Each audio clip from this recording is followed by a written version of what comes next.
नमस्कार दोस्तों हम सबको पता है कि अंबानी परिवार की गणपति जी में बहुत आस्था है। इसलिए इस साल भी गणपति जी के दर्शन करने के लिए अंबानी परिवार लाल बाग के राजा के दर्शन करने के लिए पहुंच गए। दोस्तों, आप सभी को पता है कि हर साल लाल बाग के राजा के अलग अलग रूप हमें देखने को मिलते हैं, जो हमने आपको right hand side of the screen में दिखाए भी हैं। तो दोस्तों, चलिए अब दर्शन करते हैं 2024 के लाल बाग के राजा के।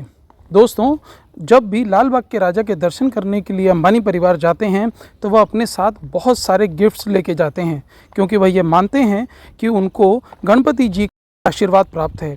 और इसी वजह से उन्होंने इस बार भी उनको 20 किलो का सोने का मुकुट अर्पण किया है। दोस्तों, क्या आपको पता है कि जब पार्वती माता ने शिव जी से गणपति जी को मांगा था, तब शिव जी ने मना कर दिया। शिव जी तो तप करने के लिए पर्वतों में चले गए। पीछे माता पार्वती एक दिन जब नहाने के लिए जा रही थी, तब उन्होंने देखा कि वहाँ दरवाजे पर कोई नहीं है। तो दोस्तों, जैसा कि हम जानते हैं, माता पार्वती एक महाशक्ति हैं। उन्होंने अपने शरीर पर लगे हुए उपटन, जो कि हल्दी और चंदन से बना हुआ था, उससे एक बालक का निर्माण किया और उसमें जान डाल दी और उन्हें गणेश जी का नाम दिया। गणेश जी दरवाजे पर खड़े होकर के प्रहरी के समान अपने माता के नहाने के समय पर उनकी रक्षा करने के लिए खड़े थे। उस समय शिव जी तपस्या करके वापस आए और उन्होंने अंदर जाने की चेष्टा की, लेकिन बालक गणेश ने उनको अंदर जाने से रोक दिया। जी हाँ दोस्तों, बालक ने उन्हें अंदर जाने नहीं दिया। इस बात पर क्रोधित होकर शिव जी ने उनके ऊपर कई प्रहार किए, लेकिन गणपति जी ने शिव जी के सभी प्रहारों का बराबर जवाब दिया। इसके बाद क्रोधित होकर के उन्होंने अपना त्रिशूल उठा लिया। त्रिशूल से उन्होंने जब बालक गणेश पर वार किया, तब पूरी दुनिया के समस्त देवी देवताओं ने इस बात को देखा।